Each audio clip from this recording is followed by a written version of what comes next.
1942, 80 years ago, I took $114.75, every penny I'd saved, and I bought 3 shares of City Service Preferred. And City Service was a pretty well-known name down then. Warren Buffett, the man with a net worth of over $100 billion, has a story to share. Here's what he did. When I was 11, I picked stocks. I had the whole wrong idea. I was interested in watching stocks, and I thought stocks were things that went up and down, and I charted them. I read books on technical analysis. I read Edwards and McGee. I think that was the classic then. Hundreds and hundreds of pages. And I read that whole thing over and over again. I read Garfield, Drew, I read everything. And I thought the first 8 years, I thought the important thing was to predict what a stock would do and predict the stock market. And then I read Ben Graham, when I was 19 or 20.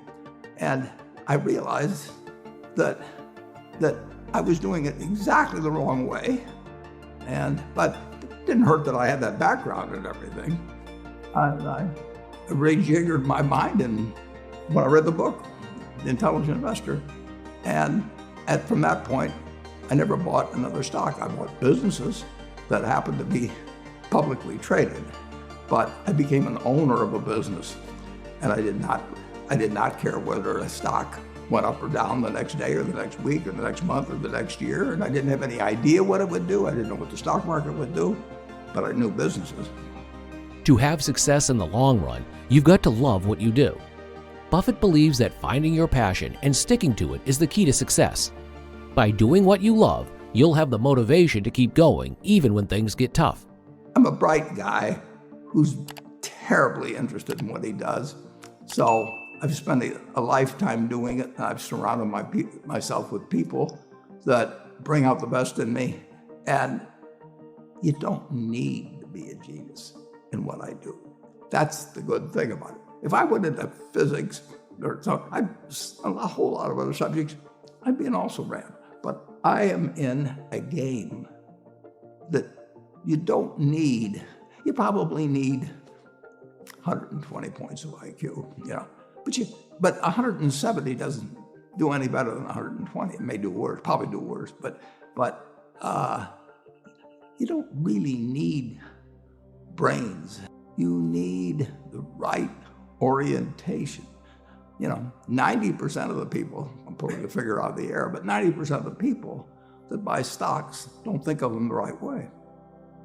They think about something that they hope goes up next week. And they think about the market as something they hope goes up. And if it's down, they feel worse. I feel better.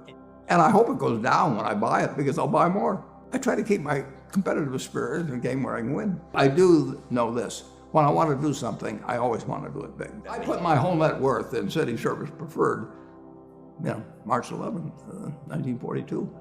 I have never had less than 80% of my money in American business. You can call them stocks, but I see them as American business. Buffett's success speaks for itself.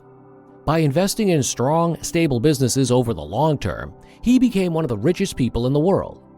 I've owned a piece of American business for at least 80% at all times. And, I don't want to own anything else. I want to own a home and things my family wants and all that.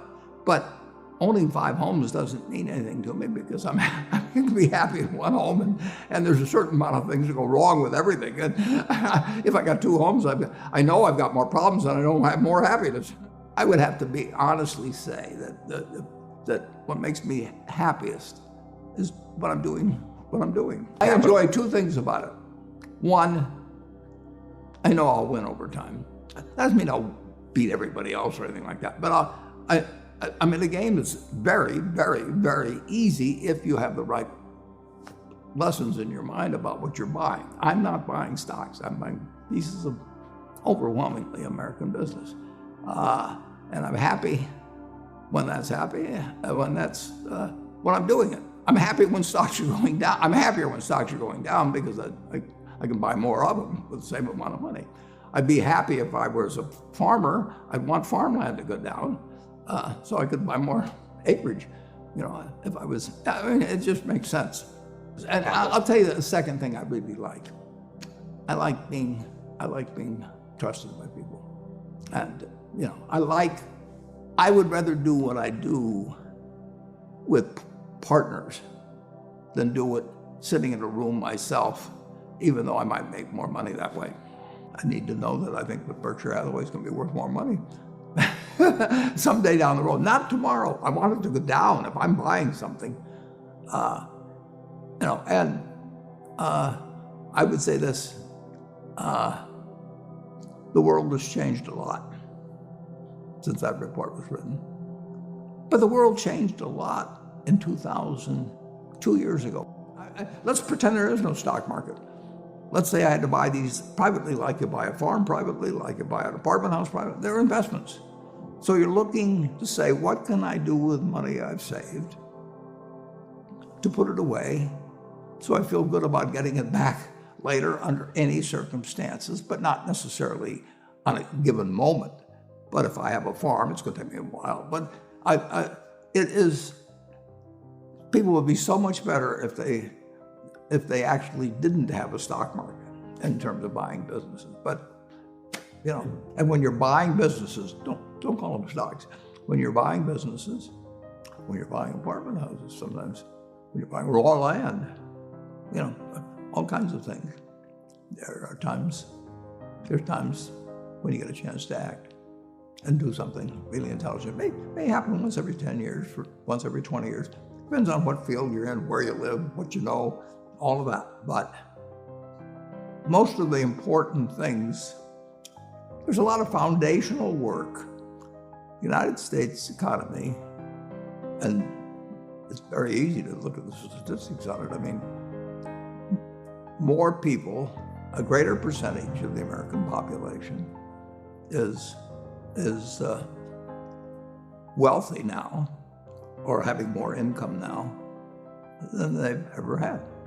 And if you look at whether Bank of America can give you their average deposit, I mean, you just look at the wealth that's out there, and that doesn't mean everybody's wealthy, but it does mean relative to any other period of time, people have more money now. They get mortgages at lower rates than they've ever gotten. So if they want to buy an apartment, where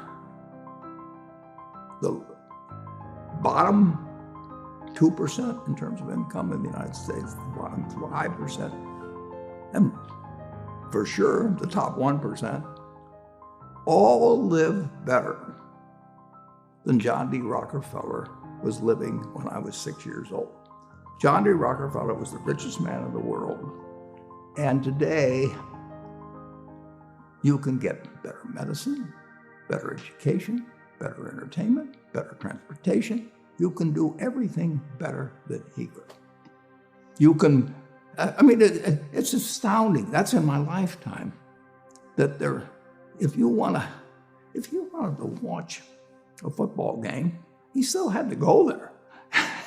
and I can sit there with this big screen, and they keep showing me the replay, and explaining to me what happened and everything. And maybe everybody doesn't have a screen as big as mine, but damn near everybody has a screen or an iPhone or a computer or access to one. And they have access.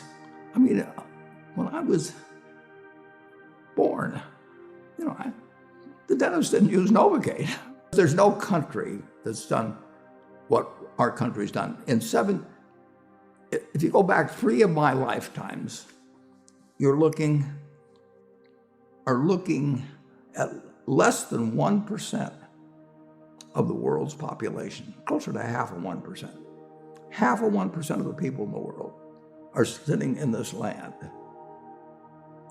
They don't work harder than people in all the rest of the world. I mean, in terms of hours of unpleasant labor, everybody's got hours of unpleasant labor in those days practically. They don't come laden with gold and, they are half of 1%. And they work the same hours, they got the same IQs, They may be a little self-selected in terms of enterprise, in terms of going across oceans and things. And fast forward a couple of lifetimes, and they've got 20% plus of all the